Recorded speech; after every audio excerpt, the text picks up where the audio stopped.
आज का वचन। पहला पाठ प्रेरित चरित अध्याय 6 पद संख्या 1 से 7। उन दिनों जब शिष्यों की संख्या बढ़ती जा रही थी तो यूनानी भाषियों ने इब्रानी भाषियों के विरुद्ध ये शिकायत की कि रसद के दैनिक वितरण में उनकी विधवाओं की उपेक्षा हो रही है। इसलिए 12 ने शिष्यों की सभा बुलाकर कहा, यह उचित नहीं है कि हम भोजन परोसने के लिए ईश्वर का वचन छोड़ दें। आप लोग अपने बीच से पवित्र आत्मा से परिपूर्ण 7 बुद्धिमान तथा ईमानदार व्यक्तियों का चुनाव कीजिए। हम उन्हें इस कार्य के लिए नियुक्त करेंगे और हम लोग प्रार्थना और वचन की सेवा में लगे रहेंगे। यह बात सबको अच्छी लगी। उन्होंने विश्वास तथा पवित्र आत्मा से परिपूर्ण स्तेफनुस के अतिरिक्त फिलिप, प्रोखोरुस, निकानोर, तिमोन, परमेनास और यहूदी धर्म में नवदीक्षित अंताकिया निवासी निकोलस को चुना और उन्हें प्रेरितों के सामने उपस्थित किया। प्रेरितों ने प्रार्थना करने के बाद उन पर अपने हाथ रखे।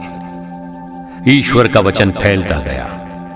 यरूशलेम में शिष्यों की संख्या बहुत अधिक बढ़ने लगी और बहुत से याजकों ने विश्वास की अधीनता स्वीकार की। यह प्रभु की वाणी है।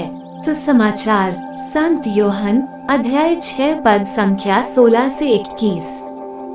संध्या हो जाने पर शिष्य समुद्र के तट पर आए। वे नाव पर सवार होकर कफरनाहूम की ओर समुद्र पार कर रहे थे। रात हो चली थी और ईसा अब तक उनके पास नहीं आए थे। इस बीच समुद्र में लहरें उठ रही थीं, क्योंकि हवा जोरों से चल रही थी। कोई 3-4 मील तक नाव खेने के बाद शिष्यों ने देखा कि ईसा समुद्र पर चलते हुए नाव की ओर आगे बढ़ रहे हैं। वे डर गए, किंतु ईसा ने उनसे कहा, मैं ही हूं, डरो मत। वे उन्हें चढ़ाना चाहते ही थे कि नाव तुरंत उस किनारे जहां वे जा रहे थे लग गई। यह प्रभु का पवित्र सुसमाचार है। आमीन। आज का चिंतन। आज के पाठों में विश्वास और व्यवहारिक ज्ञान का सम्मिश्रण है, जहां विश्वासीगण अपनी तकलीफों को सामाजिक पहल के द्वारा स्वयं ही हल करते हैं। वहीं यीशु अपने शिष्यों को अपने पहले नाव से दूसरी ओर भेजकर उन्हें भूल नहीं जाते। वे उनके साथ घटने वाली घटनाओं से भली भांति परिचित थे, क्योंकि वे उनके लिए भी प्रार्थना कर रहे थे।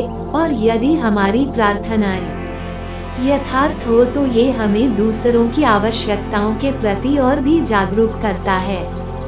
यदि हमारी प्रार्थनाएं ईश्वर को अपने जीवन में जगह देती है तो यह निश्चय ही दूसरों को भी जगह देती है और उनके कठिनाइयों से हमें अवगत कराती है।